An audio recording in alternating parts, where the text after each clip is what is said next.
Halo semuanya, selamat datang di YouTube channel Asep Rudi, channel seputar teknik penulisan skripsi. Nah, teman-teman, mahasiswa, kita akan lanjutkan di pembahasan kali ini. Kita akan membahas tentang teknik penulisan bab 2 atau kajian teoretik.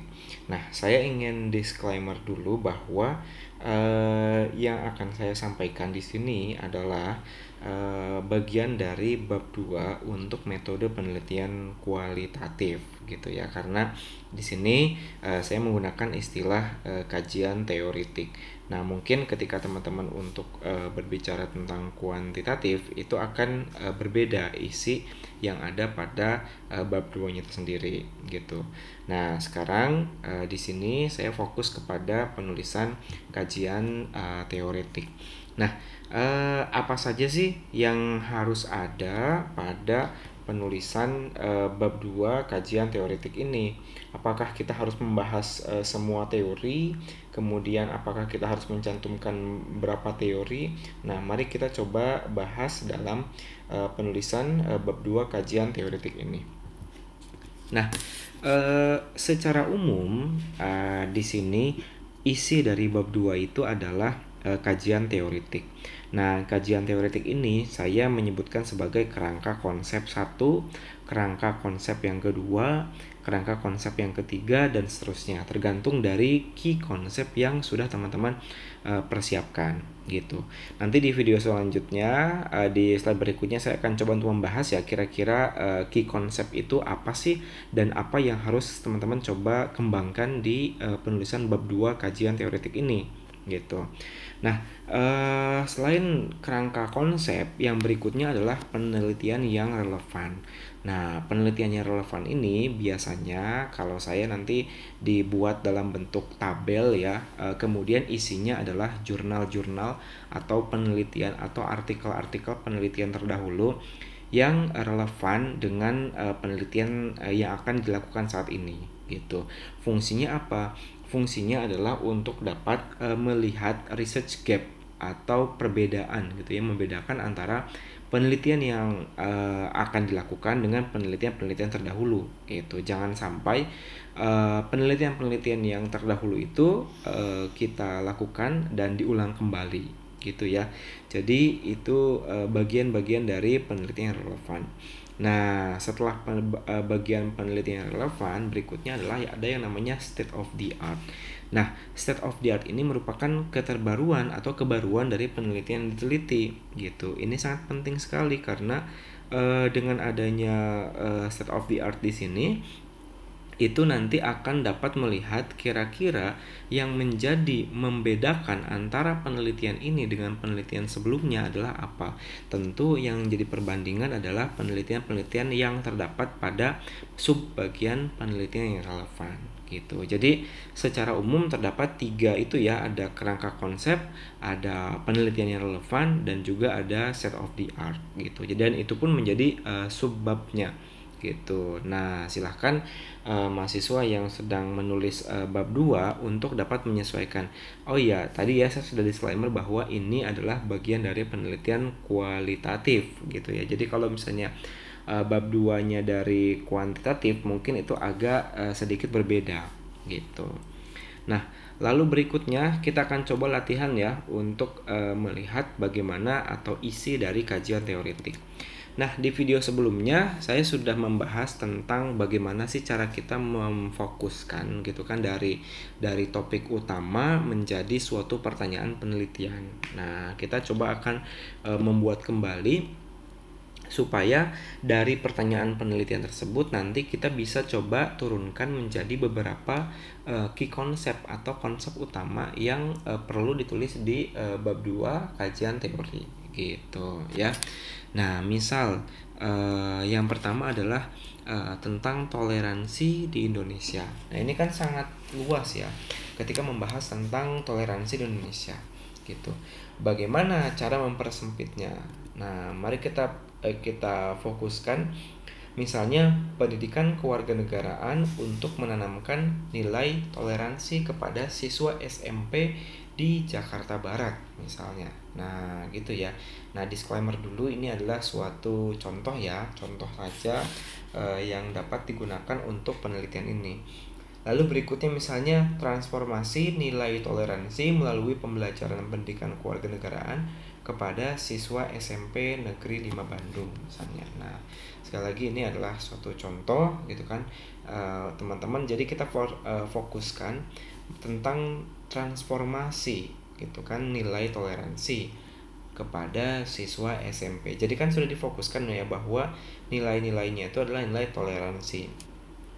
Nah, setelah difokuskan, maka pertanyaan penelitiannya adalah bagaimana transformasi nilai toleransi melalui pembelajaran pendidikan kewarganegaraan kepada siswa SMP Negeri 5 Bandung. Nah, begitu ya. Jadi, itu adalah bagian-bagian dari tentang transformasi gitu.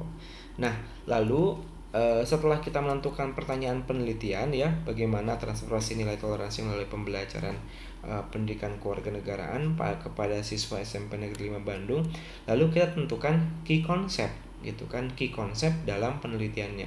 Nah, key concept ini adalah yang nanti akan dibahas gitu ya, yang nantinya akan dibahas pada bab 2 kajian teoretik gitu ya. Jadi key konsep inilah yang sangat penting untuk dapat dibahas dan juga dikembangkan. Nah, gitu. Mari kita coba lihat.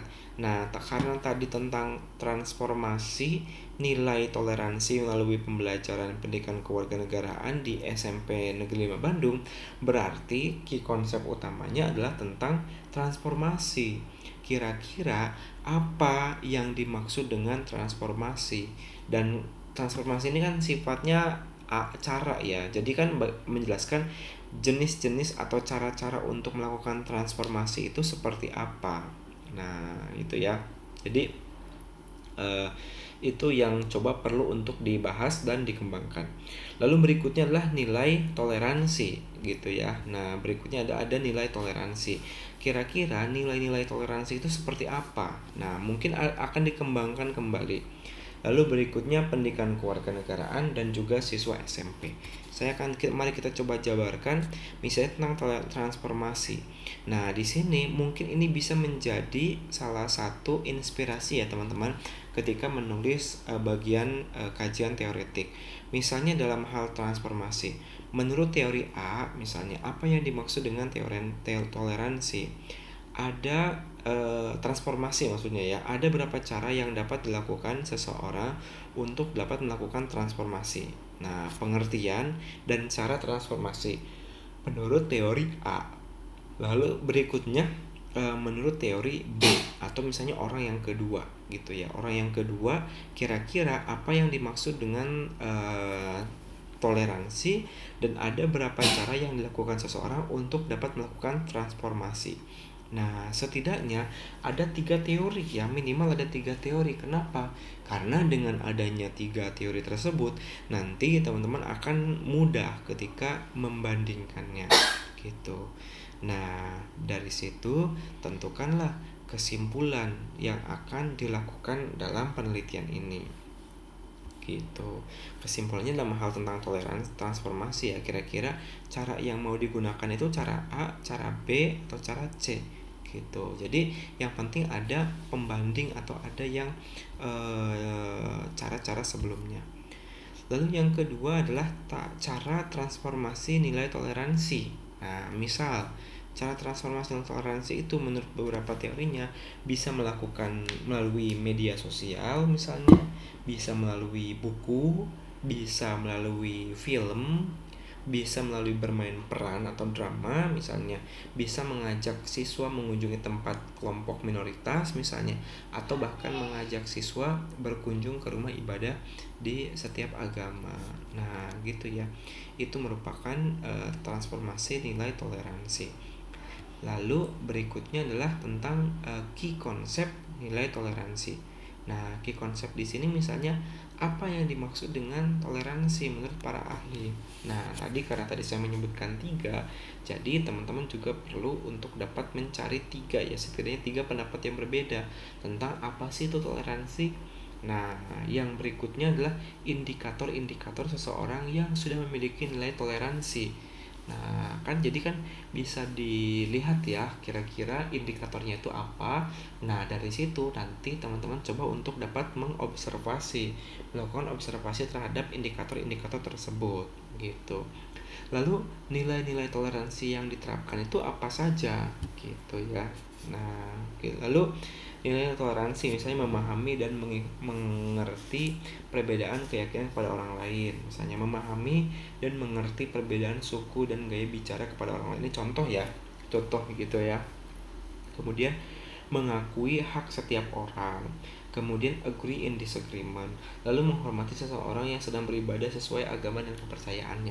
Nah, inilah keempat poin inilah yang nantinya akan teman-teman coba observasi, lihat dan lakukan dan tanya-tanya kepada orang yang akan diwawancaranya itu. Gitu. Nah, lalu tentang pendidikan kewarganegaraan. Karena kan ini melalui pendidikan kewarganegaraan ya. Silakan jelaskan konsep pendidikan kewarganegaraan. Gitu ya, kira-kira PKN itu apa? Lalu materi-materi apa saja yang terdapat dalam pendidikan kewarganegaraan yang ada kaitannya dengan nilai toleransi. Nah, itu ya. Jadi di sini mungkin teman-teman bisa menjelaskan tentang silabusnya. Lalu bagaimana pendidikan kewarganegaraan mengajarkan siswa untuk memiliki nilai toleransi gitu. Nah, kurang lebih seperti itu ya teman-teman. Jadi itu adalah bagian-bagian dari key konsepnya ya. Tadi kan ada key konsep, ada penelitian relevan, ada set of the art. Nanti untuk penelitian relevan dan set of the artnya akan dibahas pada video berikutnya ya. Di video kali ini kita membahas tentang struktur dari penulisan bab 2 serta key konsepnya itu apa saja. Nah, semoga gambaran-gambaran yang saya berikan ini bisa memberikan manfaat ya, bisa memberikan pemahaman kepada teman-teman yang sekarang sedang menuliskan skripsi. Nah, bagi yang masih kebingungan, silahkan boleh komentar di bawah. Nanti saya akan coba untuk dapat membahas lebih detail kembali sesuai dengan keinginan dan harapan dari teman-teman.